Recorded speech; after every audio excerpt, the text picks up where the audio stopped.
નમસ્કાર. ચાલો આજે સમજીએ કે નવું રેશન કાર્ડ કઢાવવા માટે કયા કયા ડોક્યુમેન્ટ્સની જરૂર પડે છે. બધી જ માહિતી એકદમ સરળ ભાષામાં. તો નવું રેશન કાર્ડ કઢાવવું છે, પણ કયા કાગળિયા જોઈશે એ વિચાર જ માથાનો દુખાવો બની જાય છે, ખરું ને? લિસ્ટ એટલું લાંબુ હોય છે કે ક્યાંથી શરૂ કરવું એ જ નથી સમજાતું. પણ જરાય ચિંતા ન કરશો. આજે આપણે આ આખી પ્રોસેસને એટલી સિમ્પલ બનાવી દઈશું કે કોઈ કન્ફ્યુઝન જ નહીં રહે. અને સૌથી મજાની વાત શું છે ખબર છે?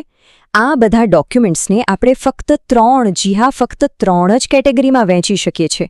બસ આ 3 ભાગ સમજી લો એટલે અડધું કામ તો ત્યાં જ પતી ગયું. તો ચાલો શરૂ કરીએ. પહેલી અને સૌથી પહેલી કેટેગરી છે રહેઠાણના પુરાવા. મતલબ કે એ સાબિત કરવાનું છે કે આપણે જે એડ્રેસ આપી રહ્યા છીએ ત્યાં જ રહીએ છીએ. હવે જુઓ, અહીંયા ઓપ્શન્સ ઘણા બધા છે, જેમ કે લાઇટ બિલ, ટેલિફોન બિલ, ચૂંટણી કાર્ડ, પાસપોર્ટ, બેંકની પાસબુક કે કેન્સલ કરેલો ચેક પણ ચાલે, પોસ્ટ ઓફિસની પાસબુક, ડ્રાઇવિંગ લાયસન્સ, પ્રોપર્ટી ટેક્સની રિસિપ્ટ કે પછી ભાડા કરાર. લિસ્ટ લાંબુ છે અને એવું લાગે કે આ બધું જોઈશે, પણ અહીંયા જ તો ખરી વાત છે.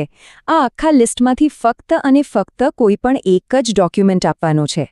હા, સાચું સાંભળ્યું, માત્ર એક. જો લાઇટ બિલ હોય તો બસ, બીજો કંઈ જ નથી જોઈતો. ચલો, એક કામ તો પત્યું. હવે આવીએ બીજી કેટેગરી પર, ઓળખાણના પુરાવા. અને સારી વાત એ છે કે અહીં પણ સેમ ટુ સેમ એ જ સિમ્પલ નિયમ છે. ઓળખાણ માટે 5 ઓપ્શન છે.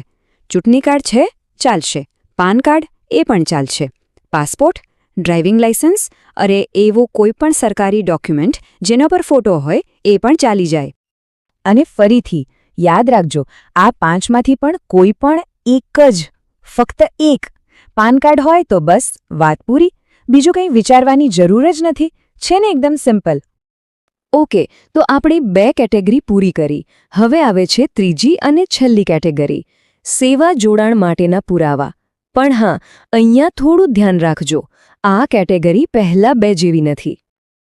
આમાં જે ડોક્યુમેન્ટ્સ છે એ છે મહેસૂલની પાવતી, વારસાઈની નોટરાઇઝ્ડ પેઢી, ચૂંટણી કાર્ડની કોપી, વસિયતનામાની પ્રમાણિત નકલ અને સબ રજિસ્ટ્રાર ઇન્ડેક્સ નંબર 2ની કોપી.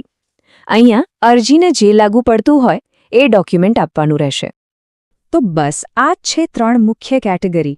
ચલો ફટાફટ એક નજરમાં બધું રિવાઇઝ કરી લઈએ, જેથી કોઈ પણ કન્ફ્યુઝન ના રહે. જુઓ, આ ટેબલ પર બધું એકદમ ક્લિયર છે. રહેઠાણનો પુરાવો, કોઈ પણ એક. ઓળખાણનો પુરાવો, ફરીથી કોઈ પણ એક. અને સેવા જોડાણ, એના માટે જે લિસ્ટ છે એ પ્રમાણે. બસ આટલું જ છે.